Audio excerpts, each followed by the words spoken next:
Welcome to Making Metrc Easy, presented by Outlaw Technology. I'm Hans Dietrich.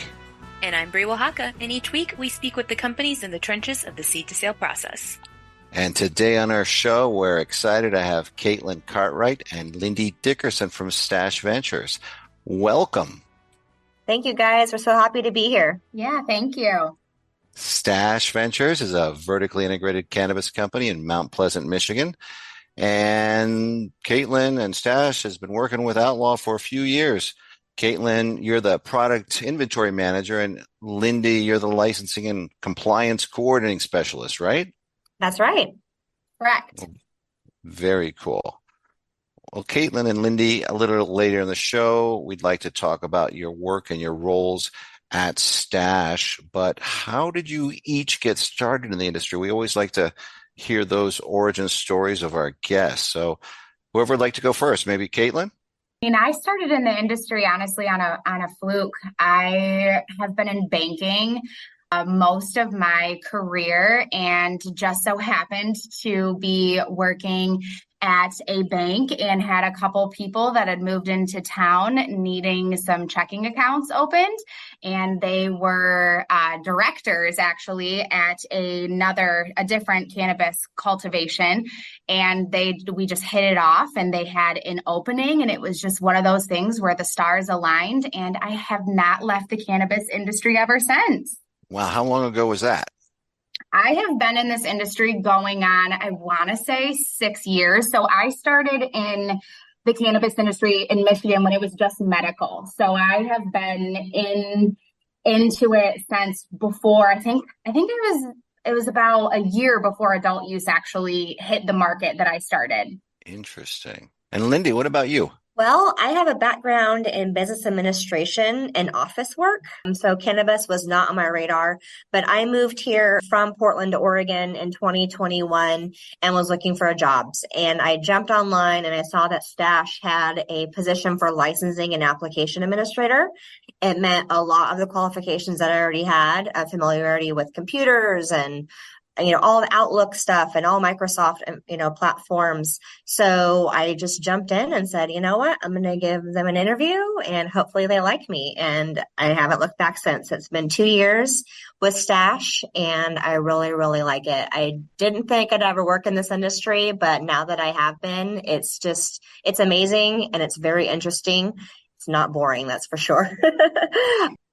Cannabis my entire life. My parents actually owned an indoor grow in Washington State for a few years, and I got to help them out in the cultivation side. So that was pretty cool. That was when I was working a corporate job, though, and before I even thought of moving to Michigan. But I'm really happy here, and I'm loving it. So, Lindy, you're basically a legacy grower. Yeah, that's exactly what I am. I love that. Well, yeah, it's interesting. You came from Oregon where there's grows all over the place, and now you're in Michigan. Last time we were in Michigan, we've actually been to Mount Pleasant a few times, Bree and I. We're shocked, and we talked about this with someone else, at how many dispensaries and grows there are just right there. I mean, I don't know. It seems to me like there may be just as many cultivation facilities in Michigan now as there are in Oregon and Washington State. What do you think, Lindy? Oh my gosh, this area has just blown up. I mean, it's only been legal since 2018 and it has just completely exploded. There is a lot of saturation in this state, which is driving prices down, unfortunately. But you find that pretty much everywhere as each state legalizes it. There's always that really big jump, where everybody gets in on it. And then the people that have the money, they stick around, and the people that don't, they fizzle out. So yeah, it's a lot of competition right now, but we're in it for the long haul. And I do see us with a big future, and I see us hanging out for a long, long time. Lindy, that's interesting you bring that up because we hear that from a lot of our customers. There's a ton of, as states transition from med only to med adult use and then, of course, expand their licensing. We keep seeing this sort of ebb and flow of, everything kind of writing itself out and, inventory going up, price going down, and then kind of the leveling out. With that in mind, so tell us and our listeners a little bit more about Stash. How long has Stash been going for, where you guys started, and what your expansion has looked like in recent months? Well, we started in July of 2019. That's when we got our first application in with the state and got pre-approved. We opened up our first dispensary in 2020 in Muskegon, Michigan, under the name Timber Cannabis Co. That's the name of our dispensaries. And then we opened up 2 in a single year. We've got locations in Allegan. We've got locations in Sturgis, Three Rivers, and Big Rapids, and then just yesterday, Mount Pleasant. So we've been on a very rapid pace from 2020 to now, having 6 retailers, a grow in Mount Pleasant, a grow in Owasso, and a processor in Mount Pleasant. So we have just been on a full speed ahead, and I don't see us slowing down. There's big plans for us in the future as well for expansion. That's fantastic. I remember when you were just starting. Caitlin, if I recall correctly, you called me up before you had any plants even and wanted to get just everything organized and everything all set. Isn't that right? Correct. Yeah, I think I reached back out to you in early 2021. We were first starting, and we knew from the beginning that we wanted to do like an integration system, an ERP system, and we wanted something that could make harvesting and waste and room movements and everything seamless, as well as also working with our ERP system, which at the time we were using, I think, LeafLogic. I reached out to you and heard about the company, and we've had a great partnership ever since. Yeah, it's been fun. I mean, we've been working with you. You went from you became a mother. Yeah, well, we've been working with you. Congratulations on that again. I can't believe that's already been a year and a half. I know.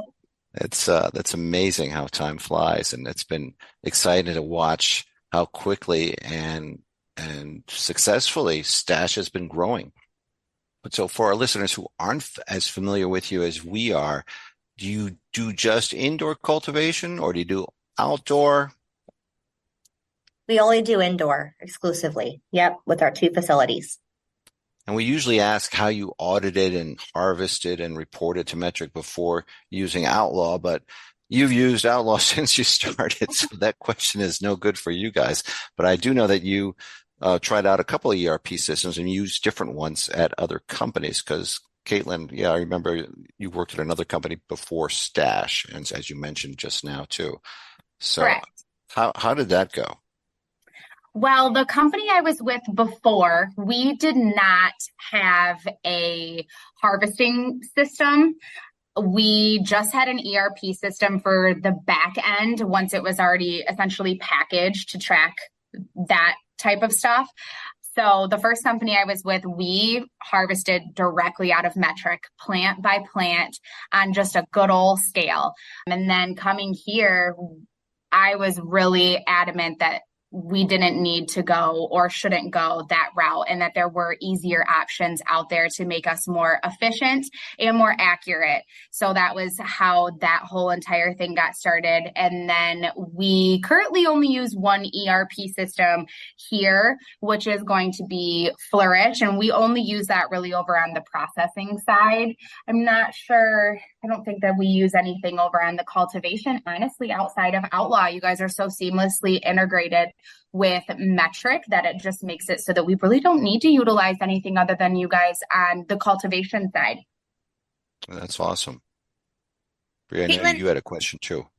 Yeah, I did. So Caitlin, as you know, Stash has grown, as you guys have expanded into multiple facilities and such, what pain points have you guys had, outside of Outlaw tools? Oh my goodness. I would have to say there are pain points and honestly a little bit of everything.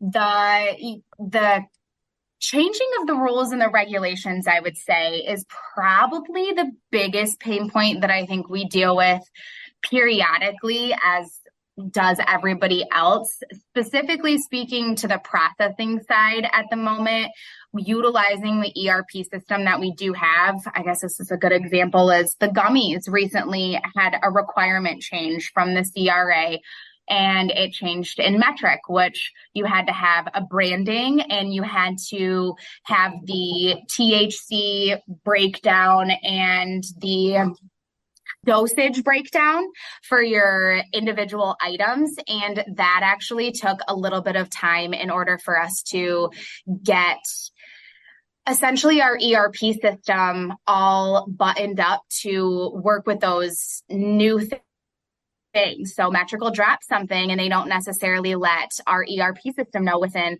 a specific time frame, and you have to figure out how to pivot and do different things. I would say that's probably the biggest pain point for us, is just how quick some of those changes from the CRA and from Metrc can be made. Speaking of changes in Metrc, I know, Caitlin, that you know Metrc really well. You worked with it at other companies before you came over to Stash. And I know that when you started with us, you had Leaf Logics, but then you quickly went back to just working with Metrc and us. So as you've watched these changes happen, you've seen Metrc evolve. How has that affected you? And do you have any suggestions you'd like to give Metrc, or are you happy with the way Metrc has evolved and some of the new features they've added? I will definitely say that I am, at this point, happy with the changes Metrc has made. I think that since the time I've been in this industry, that a lot of people have really spoken out on ways that could, be improved and things that could change.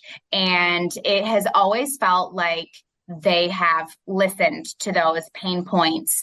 And right now, it seems like every couple of months, they're dropping something new. And it's gotten faster and faster over the last couple of years specifically. There are still a few things here and there, but obviously you have to do things in a specific way in that type of system.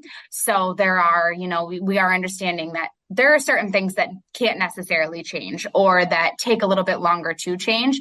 But as of right now, I feel like Metrc has really listened to what us workers have requested or have said, this really doesn't work, and have made some really good changes. They're making things really automated now to be able to utilize scanning guns and different features like that really cut down your time on how long you have to do things in Metrc to accomplish one task. And speaking of that, improved processing and all, obviously everyone familiar with Metrc is familiar with those RFID tags. What's been your experience with those tags and as things have evolved in your company? RFID tags, as in you're talking like the plant tags, correct? Yep. So for us, I don't think much has honestly changed, just because for the cultivation side, we've always had Outlaw. And for that, it's very nice and easy. You can utilize your scan gun. You can use the RFID scanner that you guys provide for the Outlaw system, and it just makes things seamless. You are scanning that in, and you're not fudging a number by accident and not catching it until you've already done something that may not be able to be reversed. So it is really nice to be able to utilize the RFID feature on those Metrc tags. And I think that it's just made things so much more convenient when it comes to the cannabis industry. And definitely when you're in a market like Michigan, where there's so much competition, you need to make sure you've got those efficiencies in place to make sure you are, spending your time focusing on what you want to focus on, which is, of course, your product. Correct. Speaking of your product, what do you guys consider to be your premier or premium or best products and strains? What sets you apart? Well, we're always trying to keep on top of the hot market, what people are wanting now. So we're bringing back a lot of the old OG strains that have been around on the West Coast for many, many years. People want those again. So we're bringing them back.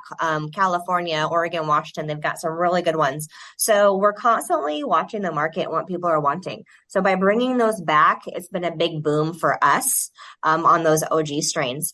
There's another strain out there called Permanent Marker that everybody is going crazy over. They all want it. Everybody loves how it smokes. They just love the smoothness of it. So we can't hardly keep that on the shelf. It's just been flying off the shelves. And those are the couple of things that we've been working on the most right now is the OG strains and that Permanent Marker. I've not seen Permanent Marker. Does it actually smell like a permanent marker? Oh God, I hope not. No.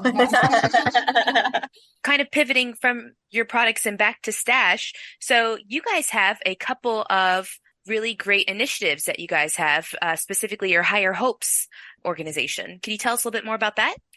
Yes, we have a charitable foundation called Higher Hopes Foundation. And it was founded, yes, it was founded last year, but it really kicked off most recently. So it's really of the mindset that we want to exist to give back to communities through donations funded by profits from our cultivation, our retail, and our processing businesses. We are firm believers in community. It kind of sets us apart from other cannabis companies because we're so heavily focused on volunteerism, donations, and unique events. Every time that we open up a new facility, which we just opened in Mount Pleasant, we have our dispensary Timber Cannabis Co. We took a poll from every customer that came in the door. We had 3 different jars with 3 different nonprofits listed, and people got to vote for their favorite of the neighborhood or from the community.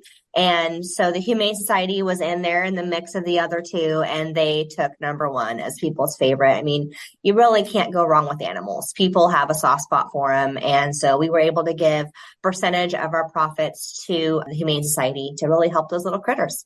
That's fantastic.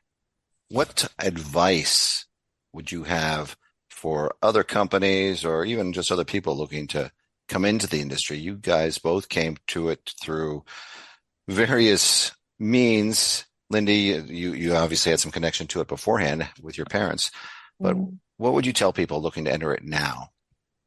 It's highly competitive right now. Without that capital funding, without that money backing you, it's going to be a struggle. We are lucky enough to have that big support from our owners to be able to keep us afloat.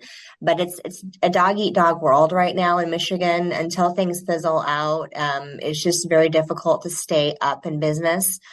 We've been very fortunate, like I said, but it's challenging. So for people that are wanting to get into the business now, buckle up because it's a lot of work initially, a lot of outgo money for startup. And it's going to be, a slower process getting into the cities that are now, allowing cannabis to come into their cities. There still are some cities that are against it, that don't have it in their ordinance, that are not allowing businesses. So keeping in touch with the different municipalities and different cities on what their laws are, what their regulations are, and what they're allowing. So that's a really big part of it as well. Because without city approval, you're not going to do much. Michigan does have so many companies doing this, but how do you guys think it's affecting the quality of the product out there? Michigan's pretty well known for having a lot of good product. What are your guys' thoughts on that? I would have to say people are not only looking for highest THC, but they're looking for a really good deal. So in order to stay competitive, you have to have really good pricing, especially in your retailers. They want a bang for their buck. They're looking for those bundle deals. They're looking for sales. They're looking for buy one, get one. They're looking for free coupons, all the things that they can get to really keep costs down, because as things are rising just in the United States, just everything is costing more. People are always looking for a good deal. So you think they're looking more for a deal rather than quality smoke? It's a tough one there. I would have to say they want a little bit of both. It's just right there in the middle, but you're going to have a hard time selling your most premier product unless you're going to run some sales with some good deals on them. Yeah, it's interesting because you guys mentioned before that you're shifting towards, looking at cultivating more of those, what you referred to as those OG strains, that were typically, seen more so in the West Coast. What are your impressions? Do you think the market is going to kind of, continue to chase the high THC and kind of, toe the line between high THC and best pricing? Or do you think there's going to be more of a shift toward what I'll call like craft, where people are going to look for more so those strains from genetics, from, kind of build that brand loyalty with cultivations? What do you think? I'm really thinking that craft, the latter part of what you just said. I'm really looking for those strains that maybe aren't as well known, trying to find what's hot, what's new. That seems to be where it's trending right now. And we're really keeping on top of that. Yeah, we've seen in different states more of a focus on craft growers, or craft growers are doing better than in some other states. And they're coming out with new products all the time, heavily focused on terpenes, and it's just super interesting to watch, and it's also really exciting when we get to travel and see these new products and smell them and try them out. It's there really is a big difference from region to region of this country. Speaking of that, what's your opinion on federal legalization? How do you think that's going to affect you, or have you guys thought about that at all? I don't think that it's something that Caitlin and I have really been involved in. That's happening at a much higher level. Obviously, I've heard some buzz about it, but I really can't speak honestly to that side of things. It would be really great if we could get that, that crime schedule or down to a schedule. What is it? 3, I think they're trying to make it, so that we can really get some people expunged, from those crimes that they've been holding on to with marijuana. But as far as the rest of it, we really just, Caitlin and I really haven't delved into that. Yeah, kind of centered around that same conversation of federal legalization is, of course, things like the Safe Banking Act, making funding for, cultivations and, capital investments and stuff more accessible for everybody. Yeah, that is one thing that I will say is I have heard multiple times how hard it is that you put your livelihood into working in the cannabis industry and doing a great job. And then you turn around and you're ready to buy a home and you have a hard time even being able to get a bank that'll provide you with a mortgage because of the industry that you work in. Things like that, especially with me coming from a banking background. The last job that I was at, we had a bank that I will not name. That was the most prominent bank in town, and over half of our staff had their checking accounts and savings and, whatever with that bank. And they actually canceled everybody's checking accounts when they found out the company that they worked for mailed them a check in the mail and said, you can never bank with us again. So, it would be really nice to not have those restrictions on hardworking people who just want the best for the industry. That's insane. I can't believe that stuff still happens, but it does. We all know it does. Other than your own dispensaries, where else can people in Michigan find your product? Do you sell it pretty much statewide? We do. We have a booming wholesale market that I think you can honestly find in a lot of other retails.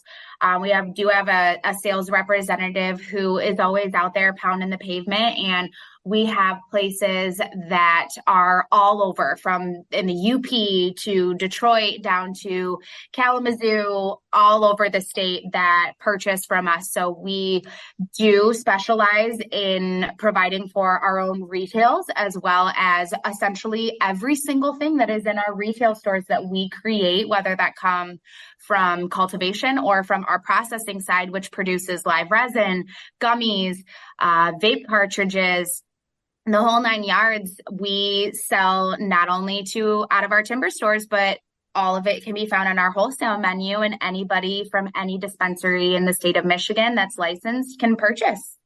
So how do people contact you? How do they find you? What are your social media handles?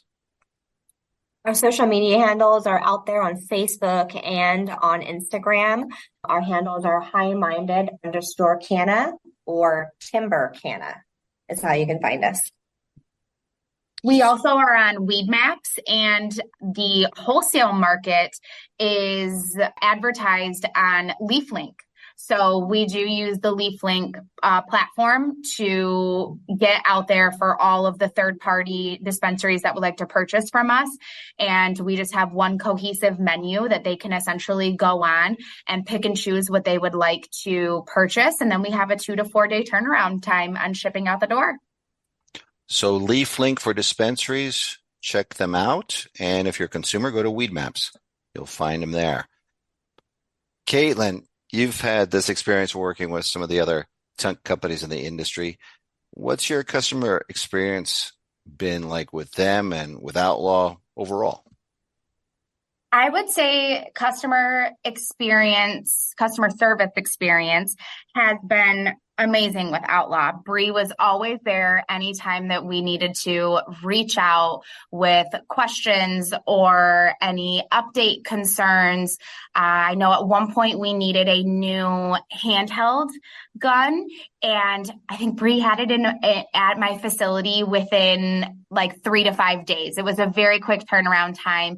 And then with our ERP system that we utilize on the processing side, which is Flourish, their customer service is phenomenal. They have a portal that we reach out to them. We're able to upload CSV documents and so on and so forth. They are always answering us within an hour and usually have a resolution within 24 to 48. I think that Metrc sometimes can really drag a little bit considering they have so many people and so many different customers. But when it comes to the other systems that we utilize here, we've just had such a great experience, and it's been such a pleasure to work with you guys for the last couple of years. It's been a pleasure working with you too. Bree and I often compare customers, and you are definitely one of our favorite. Oh, well, thank you. I appreciate that. We've got one question that we ask everybody who comes on our show. Bree, why don't you do the honors? You got it. So, Lindy and Caitlin, our last question for you guys is we want to know, who's your favorite outlaw? And I'd have to say, we're going to go back to the 90s here. You know the movie Tombstone? Of course. And Yes. Doc Holliday, I'm your Huckleberry. I absolutely love that character. I love the story of Doc Holliday. He was a dentist turned into a gunfighter, and the OK Corral shootout. I just have a love for that. So I'd have to say Doc Holliday is my favorite. That's a great one. And Caitlin? I must admit, I've never really been into all of that. I don't necessarily have like a favorite outlaw. Yeah, I don't think that I necessarily have one of those. I'm a 90s baby, so it's a little hard to say to say exactly, back in the day, I wasn't really brought up on any of that stuff. You're too young. No, I know. A young'un. Well, thank you, Caitlin and Lindy, for being on our show. We really appreciate it. Thank you. You guys are the best. Thank you so much. And thank you, everyone, for listening. If you have any questions you'd like us to ask on our show about compliance, Metrc, or automation, please email them to us at info@outlawtechnology.net. You can download past episodes of our program by going to outlawtechnology.net, cannabisradio.com, or the Cannabis Radio app for iTunes and Google Play, as well as subscribing to the show on Apple Podcasts, Google Podcasts, Amazon Music, Pandora, and Spotify. Thanks for listening, and be well.